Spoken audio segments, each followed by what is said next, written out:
Et là.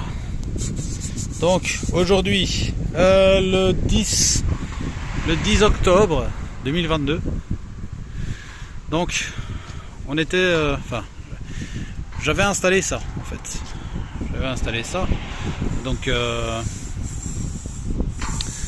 l'espèce de cornière métallique là qui allait normalement sous l'espèce de truc de pluie là.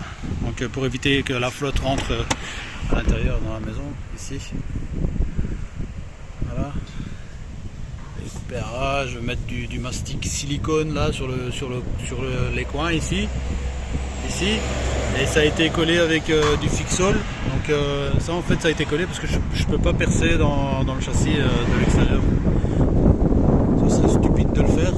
Et puis donc j'ai mis ces cornières ici au-dessus aussi, c'est des cornières en L hein, que j'ai collé avec du Fixol.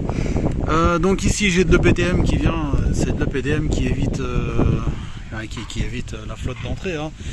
Et aussi de l'EPDM ici en dessous. Ici pardon, en dessous, voilà. Ça c'est de l'EPDM en dessous. Et j'avais un petit souci là, j'avais coupé pile poil jusqu'ici. Donc j'avais coupé pile poil par rapport au truc PVC que j'avais. Donc elle est, je sais plus comment on appelle ce truc maintenant.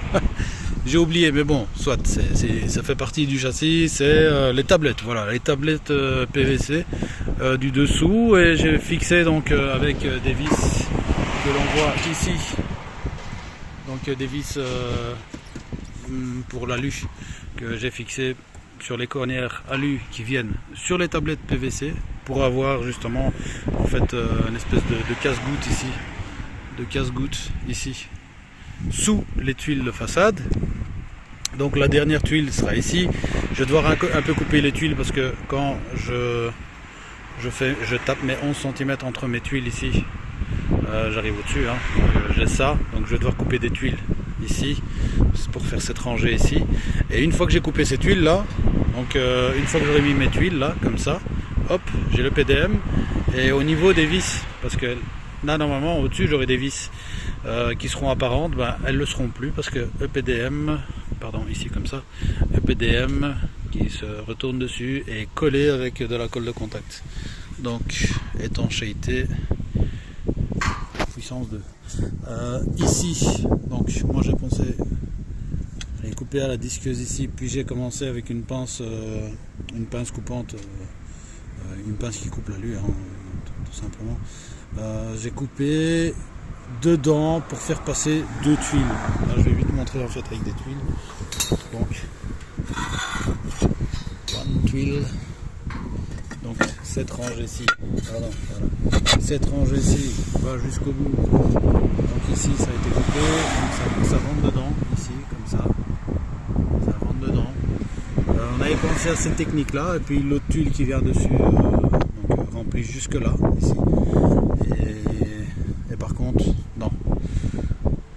J'ai décidé que aujourd'hui c'est fini mon travail.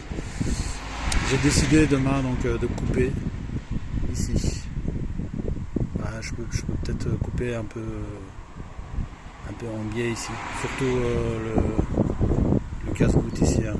Donc je couperai un rien en biais ici vers là comme ça pour ce qui est du casse-goutte. Et donc je mettrai donc d'office du mastic ici. Ça m'évitera de devoir chipoter en fait parce que j'ai plusieurs fenêtres, hein, j'ai plusieurs châssis. Je ne vais pas commencer à m'amuser. Tout ce que j'ai à faire c'est couper ici hein, jusqu'au niveau des tuiles. Hein. Je coupe vite fait, disqueuse, vite fait bien fait, et ensuite on colle le tout.